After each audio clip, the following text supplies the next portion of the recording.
Hi everyone, मैं रोहन यादव आप सभी का एक बार फिर से अपने यूट्यूब चैनल पर स्वागत करता हूं। जैसा कि आप सभी को पता है कि मैं अपने यूट्यूब चैनल पर समाज कार्य के संबंध में संपूर्ण जानकारी प्रोवाइड कराता हूं और मैं आप लोगों से बातचीत कर रहा हूं जून 2012 का समाज कार्य के विगत वर्ष के प्रश्न पत्रों पर। क्वेश्चन नंबर 24 तक हम लोगों ने कल की क्लासेस में देखा था। आज हम लोग बातचीत करने वाले हैं जून 2012 के समाज कार्य के जो प्रश्न पत्र हैं वो क्वेश्चन नंबर 25 से। तो प्रश्न आपसे कहता है अभिकथन में कि विकास के अधिकार के बिना सभी मानवाधिकार सभी के लिए का लक्ष्य हासिल नहीं किया जा सकता है और ये बात सत्य है। वहीं आपसे कारण में कहा गया कि विकास का अधिकार मानवाधिकार के लक्ष्य को प्राप्त करना सुनिश्चित कराता है। ये भी बात आपका करेक्ट है और सही तरीके से इसकी व्याख्या भी हो रही है, तो इसलिए ऑप्शन नंबर ए का चुनाव करेंगे। ए तथा आर दोनों सही हैं तथा आर ए की व्याख्या है। ऑप्शन नंबर आपका ए करेक्ट होगा। वहीं बात करते हैं क्वेश्चन नंबर 26 के बारे में। कह रहा है कि अभिकथन कारागारों में समाज कार्यकर्ताओं की नियुक्ति होने से जो है सजावकता अपराधियों का सुधारीकरण संभव है। बात करेक्ट है आपका यहाँ पे। और दूसरा कारण में कहता है कि ऐसे मुद्दों पर कार्यवाही करने के लिए समाज कार्यकर्ताओं के पास ज्ञान तथा दक्षता होती है। ये भी बात आपकी करेक्ट है। दोनों स्टेटमेंट सत्य हैं और दोनों की व्याख्या भी है, यानी आर ए की सही तरीके से व्याख्या कर रहा है। इसलिए ऑप्शन आप देखेंगे तो डी ऑप्शन में है, इसलिए ऑप्शन नंबर डी आपका करेक्ट होगा। बात करते हैं क्वेश्चन नंबर नेक्स्ट। कहता है क्वेश्चन नंबर 27 कि अभिकथन अल्पसंख्यक के बीच काम करने के लिए समाज कार्यकर्ता में अल्पसंख्यक वर्गों के उत्पीड़न के प्रभाव की गहरी समझ होती है। तो बात सत्य है। क्वेश्चन नंबर 27 का ए यहाँ पर करेक्ट है।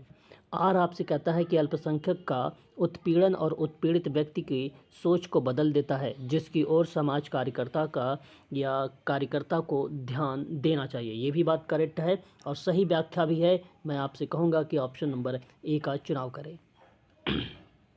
ये क्वेश्चन इम्पॉर्टेंट है, ध्यान रखिएगा, आगामी परीक्षाओं में हो सकता है आपसे पूछा जाए। क्वेश्चन नंबर 28 जिन व्यक्तियों में आत्मसम्मान की कमी हो वे दूसरों की कमियां निकालते हैं। यह बात आप लोगों के हिसाब से अगर देखा जाए तो यह स्टेटमेंट करेक्ट है। जिन व्यक्तियों में आत्मसम्मान की कमी होती है वो दूसरों में कमियां निकालते हैं, सही बात है। कारण कहता है असंगत समाजीकरण आत्मसम्मान की कमी का मूल कारण नहीं है। बिल्कुल कारण है, यहाँ पर ये गलत लिख दिया गया है, इसलिए मैं आपसे कहूँगा कि ए सही है परंतु आर गलत है। उस ऑप्शन को ढूंढिए तो ऑप्शन नंबर सी में आपको मिलेगा और ऑप्शन सी आपका यहाँ पर करेक्ट हो जाएगा। क्वेश्चन नंबर 29 यह किसने बताया है कि विकास में गुणात्मक परिवर्तन निहित होता है। विकास में गुणात्मक परिवर्तन जो है वो निहित होता है, ये किसने कहा है? तो बाउडेनडेल ने कहा है। ऑप्शन नंबर आपका बी करेक्ट हो जाएगा। संज्ञानात्मक विकास या विकासात्मक सिद्धांत, जहां जीन पियाजे ने संवेदी और पूर्व संक्रियात्मक, मूर्त संक्रियात्मक और अमूर्त संक्रियात्मक के बारे में बात किया था, वो ऑप्शन नंबर डी में दिए गए हैं। और Siegel basically the whole brain child 2011 में इसके बारे में कॉन्सेप्ट दिया था। और लॉ बेनबी सामाजिक सांस्कृतिक का सिद्धांत दिया है। बात करेंगे क्वेश्चन नंबर 30 सहसंबंध गुणांक की प्रवृत्ति किसके बीच स्थित होने से या होने की होती है। तो सहसंबंध गुणांक की जो प्रवृत्ति है वो किसके बीच स्थित होने की होती है। तो सही जवाब इसका हो जाएगा ऑप्शन नंबर डी। आप देखिए +1 से लेकर -1 के बीच में ऑप्शन नंबर आपका जो होगा वो डी करेक्ट माना जाएगा। ह्यूमन डेवलपमेंट रिपोर्ट किसके द्वारा प्रकाशित किया गया है। क्वेश्चन नंबर 31 सही जवाब होगा UNDP, United Nations Development Programme है, जिसकी स्थापना 22 नवंबर 1965 को हुआ था। ऑप्शन नंबर आपका यहाँ पे सी होगा। बात करते हैं क्वेश्चन नंबर नेक्स्ट पर। और 32 कहता है निम्नलिखित अधिनियम तथा उनके पारित होने के वर्ष को सम्मिलित करना है हम लोगों को। ठीक है, तो आप एक देख रहे हैं मेंटल हेल्थ एक्ट है। मेंटल हेल्थ एक्ट जो है 1987 का है। और डी इक्वलमेंट का मतलब होता है एक प्रकार से समानता को लेकर। ठीक है, इन्वायरमेंट प्रोटेक्शन एक्ट है। तो दी इन्वायरमेंट प्रोटेक्शन एक्ट की बात करेंगे तो वो 1986 का आ जाएगा, यानी थर्ड। तो पहले का आप मैच करिएगा 4 और दूसरे का मैच करिएगा थर्ड, यानी 4 और 3। तो ऑप्शन नंबर डी में दिखेगा और ऑप्शन डी आपका करेक्ट है। और डेवलपमेंट डिसेबिलिटी एक्ट की बात करेंगे तो 1984 हो जाएगा। Job training and partnership act की बात करेंगे तो 1983 हो जाएगा। सही जवाब ऑप्शन नंबर डी है। क्वेश्चन नंबर 33, इसके बारे में पढ़ा चुका हूँ। समुदाय संगठन प्रक्रिया के निम्नलिखित चरणों को क्रम में हमें व्यवस्थित करना है। तो सबसे पहले तो आवश्यकताओं की पहचान होगा, दूसरे नंबर पर आपका होगा आवश्यकताओं की प्राथमिकता और निर्धारित करना होगा, तीसरे नंबर पे होगा संसाधनों का अन्वेषण और चौथे पर कार्यक्रम विकसित करना। तो आप देख सकते हैं 1, 3, 2, 4 ऑप्शन नंबर बी में दिया गया है, इसलिए बी ऑप्शन आपका करेक्ट हो जाएगा। क्वेश्चन नंबर 34, शोध प्रक्रिया में निम्नलिखित में से कौन सा क्रम सही है? क्रम आपको दर्शाना है। तो सबसे पहले अगर हम बात करें विषय क्षेत्र में साहित्य का अध्ययन करना चाहिए और ये पहला स्टेटमेंट आपका करेक्ट है। दूसरे पे वहीं पर हम लोग बात करते हैं तो विचारों का संश्लेषण होना चाहिए। फिर उसके बाद अगर हम लोग बात करते हैं तो निष्कर्षों का विश्लेषण होना चाहिए। लास्ट में नवीन सिद्धांत का प्रतिपादन होता है, यानी दूसरा। तो ऑप्शन नंबर बी आप देखिए, बी ऑप्शन आपका करेक्ट हो जाएगा 34 का। 34 ऑप्शन बी। 35 कहता है निम्नलिखित महत्वपूर्ण दिवसों को कैलेंडर के वर्ष के रूप में दर्शाया गया है। इसलिए मैं आपसे कहूँगा कि यहाँ पे आप लोग दिवस के आधार पे ही लगाइए। तो जो वर्ल्ड फूड डे है वो 16 अक्टूबर है, और जो वर्ल्ड एड्स दिवस है वो 1 दिसंबर है, और जो इंटरनेशनल डे फॉर एडरली है वो भी 1 अक्टूबर 1999 का आता है, और जो वर्ल्ड डिसेबिलिटी डे है वो 3 दिसंबर आता है। तो आप देख सकते हैं उस हिसाब से देखा जाए तो ऑप्शन नंबर जो पहला है वो पहला करेक्ट हो जाएगा। वर्ल्ड फूड डे 16 अक्टूबर, वर्ल्ड एड्स दिवस 1 दिसंबर, इंटरनेशनल डे फॉर एल्डरली 1 अक्टूबर, और वर्ल्ड डिसेबिलिटी डे आपका 3 दिसंबर। ऑप्शन नंबर आप ढूंढिए तो पहला ऑप्शन आपका यहाँ पे करेक्ट हो जाएगा। 3, 1, 2, 4। बात करते हैं अगले सवाल पर, और PRA की प्रक्रिया को सही क्रम में हमें दर्शाना है। इम्पॉर्टेंट क्वेश्चन है, इस प्रश्न को भी आप लोग ध्यान दीजिएगा क्योंकि परीक्षा के दृष्टिकोण से इम्पॉर्टेंट क्वेश्चन है। तो सही जवाब यहाँ पे क्या होगा? नंबर 1 पर अगर हम लोग बात करते हैं तो टीम का संवेदी या संवेदन ग्रहणशील को बनाना। नंबर 2 पे बात करेंगे लक्ष्य वर्ग के साथ घनिष्ठ होना। फिर PRA का संचालन होना। लास्ट में लक्ष्य वर्ग के साथ प्रेक्षण की साझेदारी करना। तो 1, 2, 4, 3, 1, 2, 4, 3 ऑप्शन नंबर अगर आप बी को देखेंगे तो बी ऑप्शन आपका करेक्ट हो जाएगा। वहीं बात करते हैं 37 में, निम्नलिखित व्यक्तियों को उनके कार्य क्षेत्र के साथ हमें रिलेट कराना है कि कौन व्यक्ति किससे कार्य क्षेत्र में रिलेट करता है।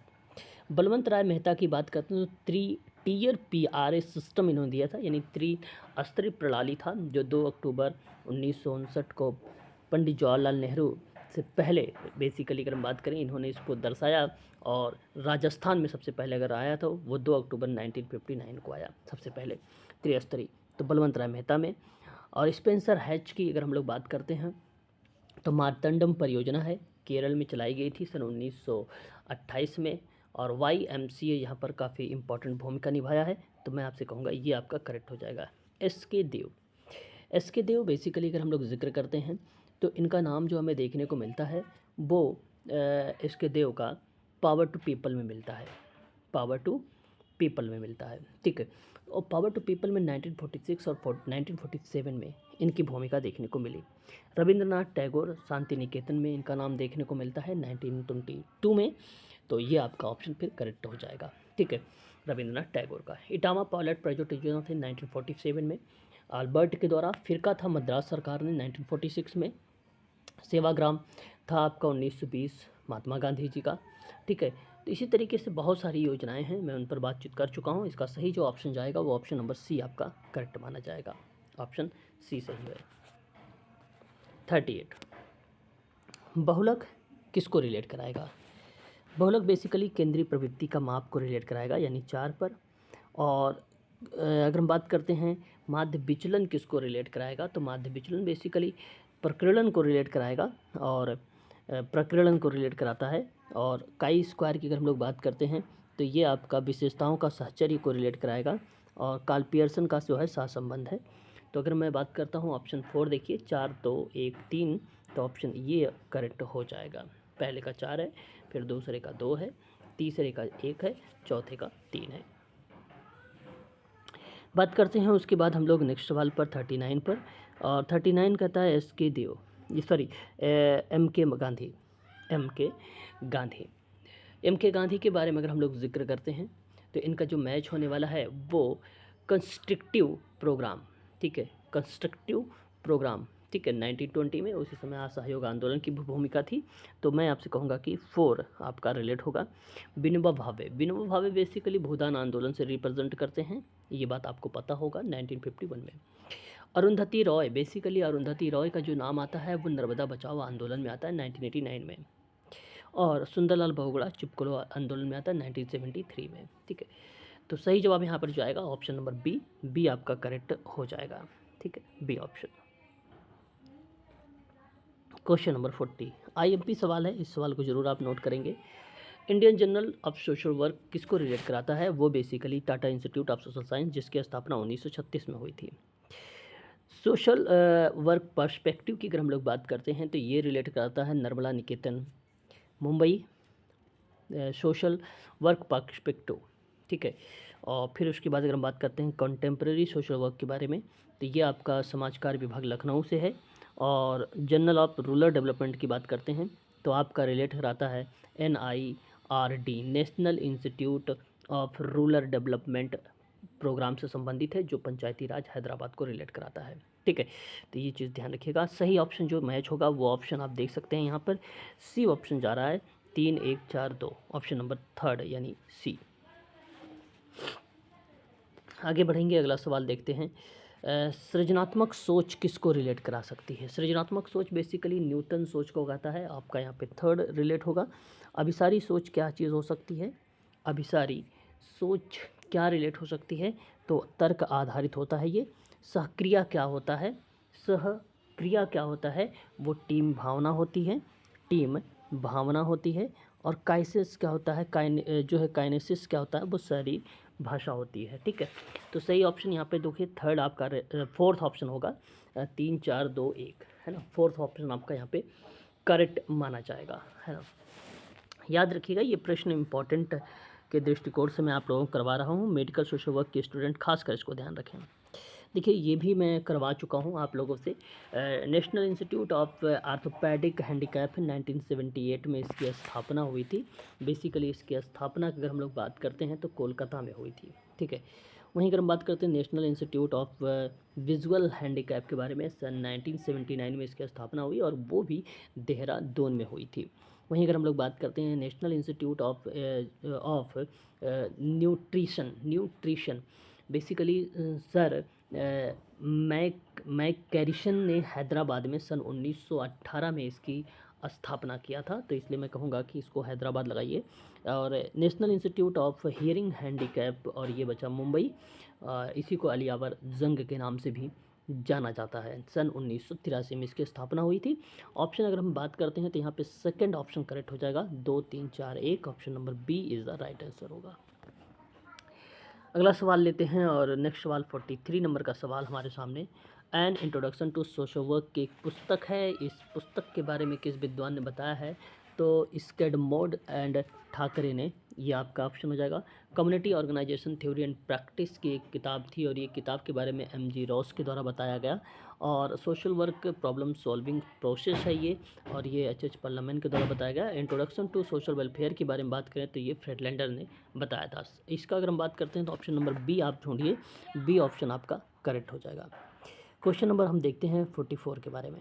औद्योगिक विवाद एक अधिनियम है, और ये सन 1947 में आया था, तो जो कि ऑप्शन नंबर आपका 4 रिलेट करा देगा। भविष्य निधि अधिनियम की बात करते हैं तो 1952 में आ जाएगा। कर्मचारी बीमा के अधिनियम के बारे में बात करेंगे तो यहाँ पर 1948 आ जाएगा। मातृत्व अधिनियम 1961 आ जाएगा। आपको ये भी ध्यान रखना होगा। ऑप्शन यहाँ पर अगर हम लोग देखेंगे तो ऑप्शन ए आपका करेक्ट हो जाएगा। बात करते हैं क्वेश्चन नंबर 45। स्वर्ण जयंती ग्राम स्वरोजगार योजना है एक। यह योजना बेसिकली कब लाई गई थी, ये आपको ध्यान रखना होगा। इस योजना के परिप्रेक्ष्य में अगर हम लोग बात करते हैं तो सन 52 आप यहाँ पर करेक्ट करेंगे। ठीक है, 1999। वहीं अगर हम बात करते हैं राष्ट्रीय ग्रामीण रोजगार गारंटी योजना के बारे में, तो यह योजना बेसिकली 2005 में लाई गई। और जब हम बात करते हैं विश्व व्यापार संगठन के बारे में, तो ये रिलेट होता है 1995। और जब हम बात करेंगे सस्टेनेबल डेवलपमेंट गोल के बारे में, तो ये रिलेट होता है 2000। ठीक है, तो ऑप्शन आप देखेंगे तो यहाँ पर जो करेक्ट होगा वो ए वाला ऑप्शन करेक्ट होगा, 1 4 2 3 वाला ऑप्शन नंबर आपका पहला करेक्ट हो जाएगा। ये गद्यांश आपके सामने है, मनरेगा से संबंधित ये है, गद्यांश दिया गया है। मैं आप सबसे कहूँगा कि पहले आप प्रश्न पढ़ें, फिर उसके बाद ऑप्शन, फिर उसके बाद आप लोग गद्यांश के आधार पर ही पढ़ के उन प्रश्नों का जवाब दे सकते हैं। ठीक है, ये आपके लिए होमवर्क होगा। मैंने पहले भी आप लोगों को इन प्रश्नों को ट्रिक के माध्यम से भी बताया है। ठीक है ना, तो आज के लिए बस इतना ही। अगर आप समाज कार्य में ऑनलाइन क्लासेस लेना चाहते हैं सोशल वर्क की, चाहे आप यूजीसी नेट की या चाहे आप मेडिकल सोशल वर्क की, तो उसके लिए आप हमें कॉल भी कर सकते हो और व्हाट्सअप के माध्यम से भी जानकारी प्राप्त कर सकते हो। नंबर है मेरा 8506031308। आज के लिए बस इतना ही।